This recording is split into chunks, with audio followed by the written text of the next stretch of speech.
Olá, tudo bem? Sejam bem-vindos a mais um Papo com o Diretor aqui na nossa ESA-PE, esse nosso podcast que já é um sucesso. E hoje estamos recebendo o nosso atual conselheiro federal, Bruno Batista, e ex-presidente da nossa OAB pernambucana. Bruno, que dentre essas funções que ele exerce e já exerceu, eu costumo dizer que, para mim, ele vai ser e sempre será o meu querido amigo e irmão, Bruno Batista. Bruno, seja bem-vindo. Antes da gente falar, né, da sua vida aqui dentro da OAB, vamos falar do presente, né, daquilo que você de fato está exercendo no mandato em que você foi eleito. Você assumiu, né, nesse ano, a presidência da Comissão Nacional de Direito Previdenciário. O que é que nesses 9 meses, né, quase 10 meses aí de gestão, o que é que você já construiu, já fez, já propôs? O que é que a advocacia pernambucana já conquistou, tendo o nosso ex-presidente presidindo essa comissão? Léo, satisfação grande para mim poder estar aqui hoje com você nesse podcast. Parabéns aí pela iniciativa de mais uma forma de comunicação com a advocacia pernambucana, uma forma moderna, uma forma que pode chegar a todos os quadrantes, não só do Estado como do país. E realmente é mais uma inovação da ESA que vem, tenho certeza, para ficar. Obrigado pelo convite e também é uma satisfação poder falar com a advocacia pernambucana novamente. Esse espaço, Léo, que o presidente Beto Simonetti confiou aí a nós, a Pernambuco, de que não foi uma confiança pessoal em mim, foi uma confiança à advocacia pernambucana, ao nosso grupo liderado pelo presidente Fernando, que trouxe aí a presidência da Comissão Nacional de Direito Previdenciário. Essa comissão hoje é uma comissão que eu acredito que tem uma importância muito grande e que vem crescendo, porque à medida em que cresce o número de advogados que estão dentro do direito previdenciário, e hoje eu estimo que entre 15% a 20% da advocacia brasileira já está fazendo a área previdenciária. E se você for pegar assim um recorte dos jovens, acho que metade já dos jovens atuam na área de direito previdenciário. Então é uma comissão que está inserida no dia a dia do advogado. Então eu acho esse espaço muito importante para Pernambuco possa utilizá-lo bem. E a gente vem fazendo o que a gente já está acostumado a fazer, na verdade. É construir um diálogo com assertividade. A gente ter sempre um caminho aberto de diálogo com o INSS, com o Poder Judiciário, mas sempre marcando o posicionamento, marcando a forma como a gente entende que devem ser as coisas. Vou dar alguns exemplos para você, Léo, com relação a isso. INSS Digital. INSS Digital hoje é uma plataforma indispensável para o advogado. E a pandemia foi que tornou ela indispensável mesmo, né? Porque antes você precisava ir até uma agência do INSS para protocolar um requerimento administrativo, um pedido de revisão de benefício, tinha toda aquela dificuldade para isso. A pandemia fechou as agências do INSS e o INSS Digital, que já existia, ele foi aperfeiçoado durante o período da pandemia. E a nossa luta permanente tem sido para que ele se torne cada vez melhor. E como a gente faz isso? Abrir um diálogo com o INSS, nós temos reuniões quinzenais com eles para sugerir melhorias, para trazer avanços que podem acontecer. Um exemplo que a gente teve a partir de agora é 1º de setembro, né? Pouco mais de um mês. A gente conseguiu que o INSS implantasse uma cesta básica de serviços em todos os estados da federação. Nós temos estados onde o INSS oferecia pelo INSS Digital 8 serviços só. Tinha outros que nós tínhamos aí quase 100 serviços. E a gente conseguiu padronizar. Hoje a gente tem uma cesta básica de 80, aquele que tinha 100 não diminuiu, mas aquele que tinha 8 passou a ter 80. Isso foi uma conquista desse diálogo, porque não adianta também a gente só criticar, só dizer, tá ruim, tá... Não, a gente tem que chegar e dar coisas concretas que eles podem fazer. Né? O INSS Digital foi uma grande evolução, a gente vem avançando também com relação à retenção dos honorários na via administrativa. Isso é um pleito antigo da advocacia previdenciária, há muito tempo que se deseja isso, dá segurança para o advogado, dá segurança para o cliente, é bom para todo mundo. E nós conseguimos aí aprovar na Câmara dos Deputados, foi unânime, inclusive, essa aprovação, essa possibilidade de retenção dos honorários na via administrativa. Já seguiu para o Senado, e no Senado a gente tem um compromisso lá do presidente Rodrigo Pacheco de tentar votar isso até o final do ano, a gente poder ter pronto para sanção uma lei que permite ao advogado previdenciário a retenção dos seus honorários contratuais na esfera administrativa. Maravilha. Ô, Bruno, tu falasse uma coisa aí que eu achei interessante. Nesse ano, eu faço 20 anos de advocacia. E eu me recordo, me lembro que logo quando né, a minha turma se formou, né, há 20 anos atrás e entrou no mercado, muita gente, sobretudo aqueles que não tinham parentes advogados, escolhiam a área trabalhista, por exemplo, né, porque, né, você não cobrava honorários, né, de forma inicial, ficava com os honorários, né, contratuais ou sucumbenciais, enfim, né, geralmente os contratuais, num possível acordo, né? A justiça era célere, a trabalhista, então era uma forma da jovem advocacia, né, conseguir se manter no início da sua vida profissional. E me parece, aí você falou agora, até citou um percentual, que essa turma de 20 anos atrás agora escolhe a advocacia previdenciária. Não sei se pelas mesmas razões, né, porque não se cobra como regra, né, honorários de forma inicial, apenas ao término, ou se o mercado de fato em relação a essa temática cresceu, né, de um certo tamanho que criou essa possibilidade do jovem, aquele que não tem nenhum parente como advogado, ingressar, entrar, furar essa bolha dos mais experientes e entrar no mercado. E aí eu queria te ouvir para saber se isso de fato acontece e se ainda há, por um bom período, né, essa expectativa, essa perspectiva de que isso continue, ou se isso é um tiro curto, que já já acaba. Léo, acho que é uma combinação de duas coisas que você falou. Ao mesmo tempo em que há uma facilidade do jovem advogado para furar a bolha e entrar na advocacia previdenciária, porque o cliente potencial está muito perto de você.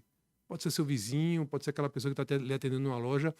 Todo mundo, a princípio, é um cliente potencial em direito previdenciário, como era no direito do trabalho. Só que a gente sabe que a reforma trabalhista restringiu bastante o acesso à jurisdição na esfera trabalhista. A possibilidade do honorário de sucumbência, né, as maiores restrições que não aconteceu na advocacia previdenciária. Então, hoje, realmente, a gente tem isso muito acontecendo. E uma experiência que eu tenho aí, empírica, pessoal, que você participou junto comigo disso, quando eu recebi aqui os jovens advogados, ainda na época da presidência, entregando a carteira a eles, que eu perguntava que ramo eles iam fazer, grande parte já dizia que já estava começando em direito previdenciário. É realmente hoje a porta de entrada do advogado. E eu acho que não é um tiro curto. Né? Eu acho que se o advogado souber compreender as mudanças da profissão e se adaptar a isso, há ainda um campo a ser explorado. Vou dar um exemplo. Cada vez mais a gente está transferindo da esfera judicial para a esfera administrativa a atuação do advogado. Antes, a gente ficava esperando ser indeferido na esfera administrativa, só depois que era indeferido é que a gente assumia a causa para ir para o judiciário. Hoje o advogado já começa a prestar serviço na esfera administrativa. E mais ainda, eu acho que um campo assim que aí todo mundo é cliente potencial é o planejamento previdenciário.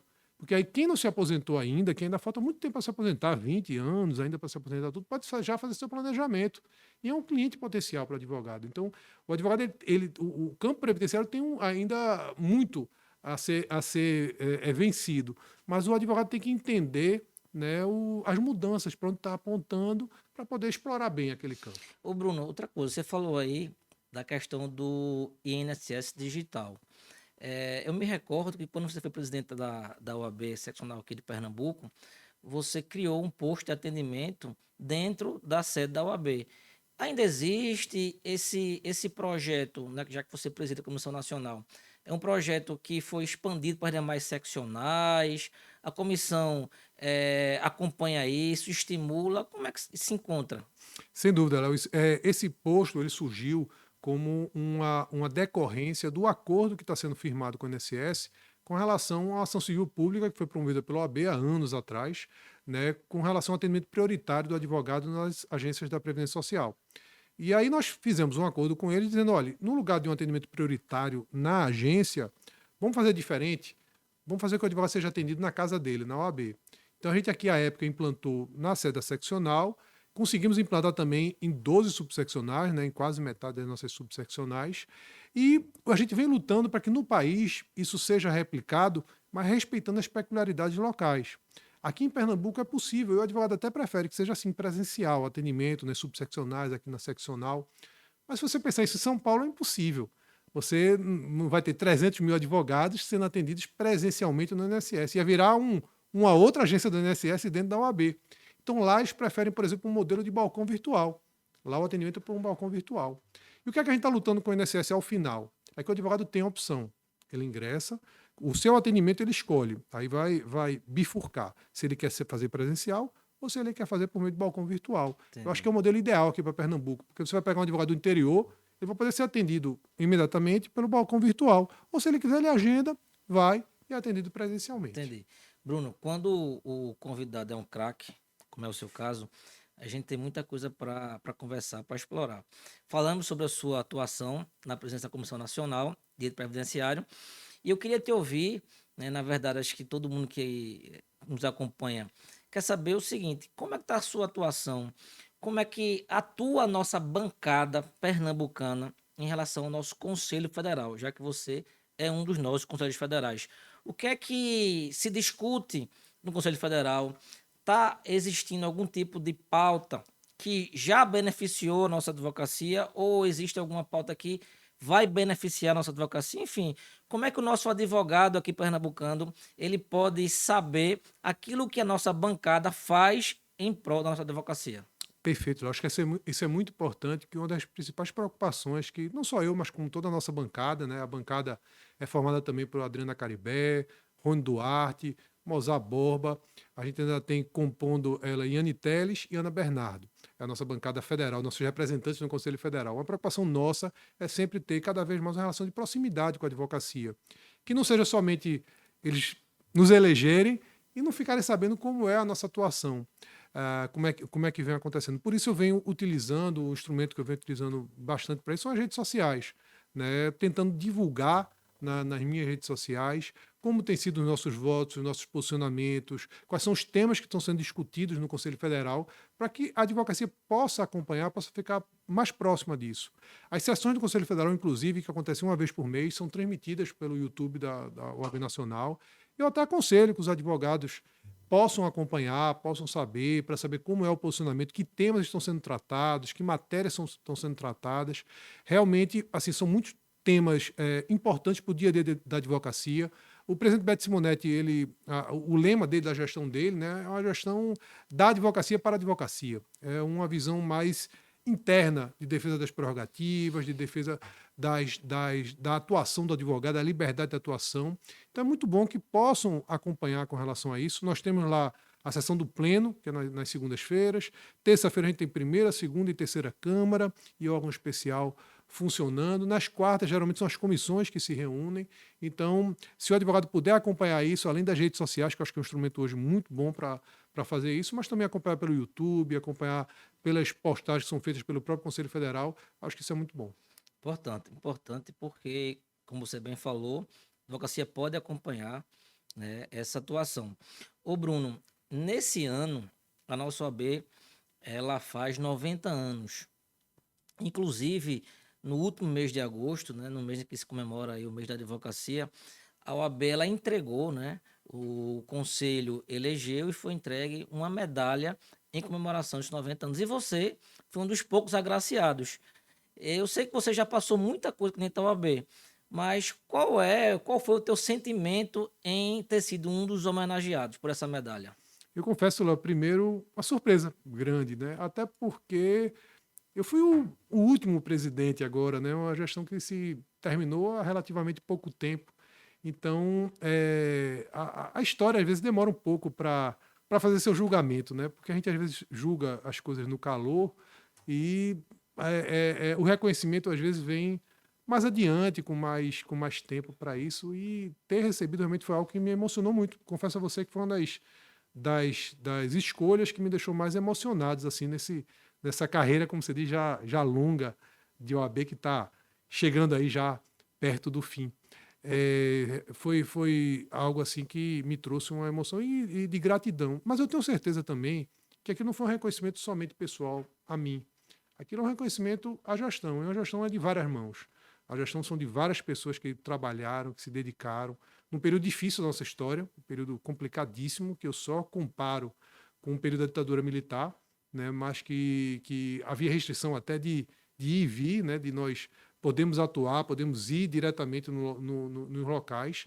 e que várias mãos contribuíram para que nós pudéssemos aí fazer a OAB não parar, né? Ô, Bruno, você falou agora uma coisa interessante, né? De que foi um período bem difícil. Você enfrentou, né? Um período bem complicado no seu triênio, no triênio da sua gestão. Mas, como você falou há pouco, a sua história não começou na gestão passada, no triênio passado. Você construiu, né, vamos assim dizer, uma carreira dentro do sistema OAB. E aí, já que você falou nessa dificuldade, será que você consegue pontuar aqui para a gente, dentro da sua história de OAB, quais foram aquelas pautas mais complexas que você, né, acompanhou? Quais foram os maiores desafios dentro de todos esses anos que você passou aqui dentro da nossa OAB? Léo, sempre as matérias que envolvem, e você tem longa experiência também aqui na casa e é um dos grandes responsáveis aí pela nossa gestão, sempre gosto de reconhecer isso. Você teve lado a lado nos momentos assim mais difíceis, e eu sempre fazia referência, você sabe bem disso, à solidão da presidência. E a presidência, ela às vezes é muito solitária, porque apesar de você estar muito perto das pessoas, às vezes as decisões têm que ser tomadas individualmente, não tem como você tomar coletivamente toda e qualquer tipo de decisão. Mas você sempre estava do meu lado e foi sempre quem eu mais ouvi durante esse período, quem mais me ajudou durante esse período. Mas durante esse período aí, que já foram 15 anos, né, que eu venho ocupando algumas funções aqui no sistema OAB, rapaz, tudo que envolve prerrogativa é algo que é sempre muito caro para a gente. É uma coisa que a gente sempre se preocupa muito. Quando um advogado tem uma prerrogativa violada, quando há necessidade de se fazer um desagravo, de ingressar com a representação contra alguma autoridade que tenha cometido algum abuso de autoridade. Então, todos os momentos onde nós verificamos alguma violação à prerrogativa, isso eu acho que é sempre um momento uma pauta sempre importante que deve ser sempre enfrentada com prioridade. Um outro ponto, e aí mais recente, né, que nós enfrentamos, acho que, apesar de mais recente, é algo gradual, é uma política inclusiva que está sendo feita na OAB. Né? De um tempo para cá, a gente vem fazendo, até em razão da mudança da advocacia. A gente tinha uma advocacia há 30, 40 anos atrás, uma advocacia extremamente elitista, uma advocacia composta essencialmente por homens brancos, né? E a gente aí tem uma advocacia hoje diferente. A gente tem uma advocacia hoje com a inclusão dos negros, com a inclusão, cada vez mais, já são maioria das mulheres, né? E a gente precisa fazer que essa OAB, essa nova OAB, reflita essas mudanças da base da advocacia. Então, acho que um dos grandes avanços, conquistas, mas que são difíceis, porque às vezes criam barreiras com relação a isso, é essa política inclusiva, né, de inclusão dos negros, inclusão das mulheres, inclusão do interior do Estado, né, que tem muito mais voz e vez. E aí, Bruno, já te interrompendo, você falou num ponto que eu ia, né, abordar. Interior. Eu acompanho, né, o seu trabalho desde a época da CAAP, quando você assumiu, né, a presidência da CAAP. E eu sou testemunha de que você sempre foi um apaixonado pelo interior. Inclusive, recentemente, quando digo recentemente, é no ano de 2022, nesse ano, em uma das posses de alguma subseção, não me lembro qual, você disse que queria ser reconhecido como agora o Conselheiro Federal do Interior. E eu me recordo que você falava muito disso quando você foi presidente, e que queria ser reconhecido também como o presidente da OAB, que olhou muito para o interior. E aí dá para perceber que isso, né, lhe orgulha bastante, né, porque é nítido aí o crescimento do interior dentro do espaço da OAB. E aí, como é que você enxerga hoje o nosso, né, querido amigo e presidente líder Fernando Ribeiro, né, como presidente? Ele segue essa linha, ele está, né, seguindo essa linha de valorizar o interior? Sem dúvida, Léo. Você também, melhor do que ninguém, acompanha de perto isso. O quanto realmente eu gosto e valorizo.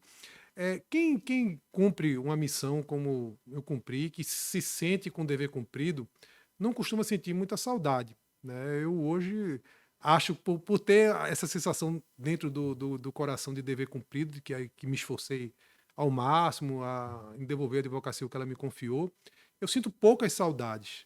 Mas uma das saudades que eu sinto é exatamente essa convivência mais próxima com os amigos do interior, com a advocacia do interior, essas viagens, tantas que a gente fez juntos aí, se for contar quilômetros, eu acho que a gente já foi até a Lua e voltou, e viajando de carro, indo para todo canto, É e às verdade. vezes 4, 5 cidades no mesmo dia, almoçava em uma, lanchava em outra, jantava em outra, né? A E eu gente confesso que tenho saudade dessa época, viu? é verdade, é verdade. Foi um tempo muito, muito legal e uma das poucas coisas que eu sinto saudade.